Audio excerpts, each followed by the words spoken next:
آپ کا شکریہ ادا کروں گا کہ اپنے قیمتی وقت میں سے آپ نے مجھے وقت نکال کے دیا. دوسری بات یہ ہے سر کہ جو اکثر ہم سحری سے شروع کریں گے, سحری کے وقت رمضان کا مہینہ ہے, ہم نے کون سی چیزیں کھانی ہے جس سے ہمارا پورا دن بالکل ٹھنڈا بھی گزرے اور ہمیں کوئی تکلیف بھی نہ ہو. بہت شکریہ آپ تشریف لائیں یہاں انٹرویو کے لیے.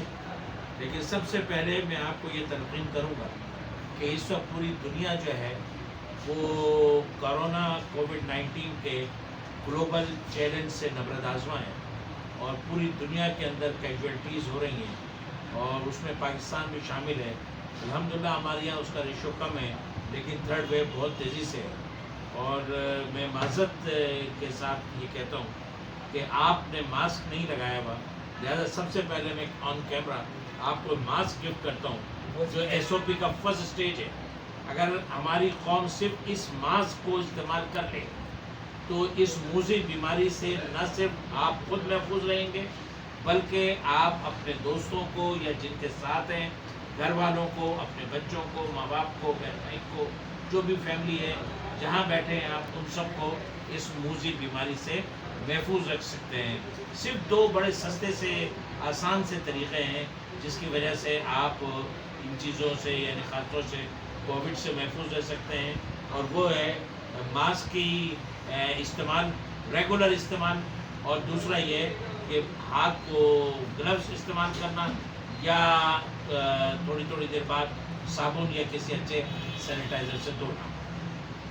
دوسری بات, آپ نے میرا تعارف تو کرایا سیاسی اعتبار سے, بیٹھے ہیں آپ میرے ڈاکٹر کے چیمبر کے اندر, سوال کر دیا آپ نے رمضان المبارک کا. لیکن بہرحال وہ میں ایک سیاسی کارکن ہوں اور اس سے پہلے میں پیشہ ورانہ طور پہ ایک اسپیشلسٹ ڈاکٹر ہوں, ماہر ہوں, فزیشین ہوں, اور گزشتہ 35 سال سے بلدیہ ٹاؤن کے اندر یہ اسپتال میں چلا رہا ہوں. جس وقت بلدیہ ٹاؤن میں کسی بھی کوالیفائڈ ڈاکٹر کا آنا اور پریکٹس کرنا بہت مشکل یا ناممکن یا بہت کم ہوا کرتا تھا. خیر, شروع کرتے ہیں آپ کے سوال سے کہ رمضان المبارک میں کیا احتیاط رکھنی چاہیے. اصل میں بات یہ ہے کہ رمضان المبارک جو ہے ہم مسلمانوں کے لیے ایک رحمت کا مہینہ ہے.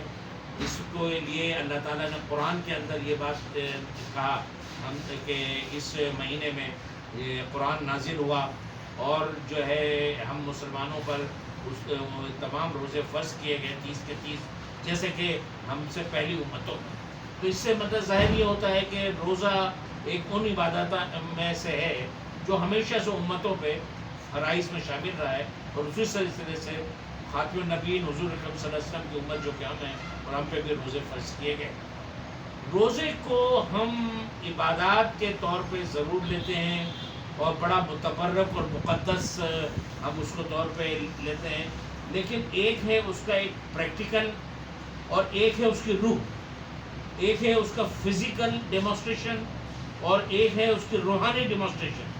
فزیکل ڈیمونسٹریشن تو بہت اچھی ہوتی ہے, ٹوپی لگا لیتے ہیں ہم, شلوار قمیض پہن لیتے ہیں, پائچے اونچے کر لیتے ہیں, اور وہ ہر وقت بس اپنی ڈیوٹی سے بھی جلدی جانا ہوتا ہے تو نہیں جی بس میں نماز نہیں چھوڑ سکتا, اس وقت مجھے نماز پہ فوراً پہنچنا ہے. باقی 365 دن گویا کہ نماز فرض نہیں ہے. وہ 5 وقت کی نماز جو کہ آپ نہیں چھوڑ سکتے کسی بھی حالت میں, سو مسو کہ آپ سفر میں ہوں, سو مسو کہ آپ بیمار ہو, سو مسو کہ آپ جہاد میں ہو, آپ جنگ میں ہو, آپ جنگل میں ہو, آپ کے پاس وضو کے لیے پانی نہ ہو, آپ کے لیے جو ہے کوئی اور مطلب چیزیں میسر نہ ہو, پھر بھی نماز کی فرضیت ختم نہیں ہوتی. لیکن ہم نے اس کو صرف یہ جو ہے ثوابی مسلمان کے طور پر اس چیز کو یہ سمجھ لیا ہے کہ صرف اسی مہینے میں 5 وقت کی نماز پڑھ لی جائے یا 20 رکعت تراویح پڑھ لی جائے یا جو ہے کہ نا بڑی معصوم سی مسکین سی شکل بنا لی جائے.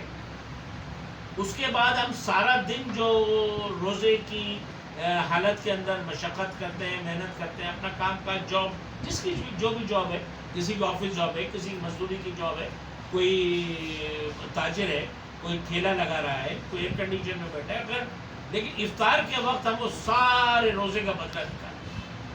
یعنی کہ افطار کے وقت جو کچھ اگر کوئی ہمارے یہ آپ یہ کیمرہ لگا کے 90% گھرانوں کا دیکھا کریں تو ایسا ہمیں محسوس ہوتا ہے کہ اس افطار کے بعد ہمیں شاید اب یہ رزق ملے گا نہیں. ایسا نہیں ہے.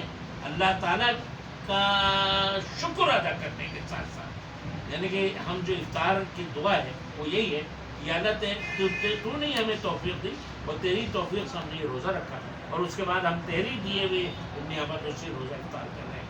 تو اس کے اندر اعتدال ہونا چاہیے, ٹھیک ہے. اور اسی طریقے سے سحری کے اندر بھی اعتدال ہونا چاہیے.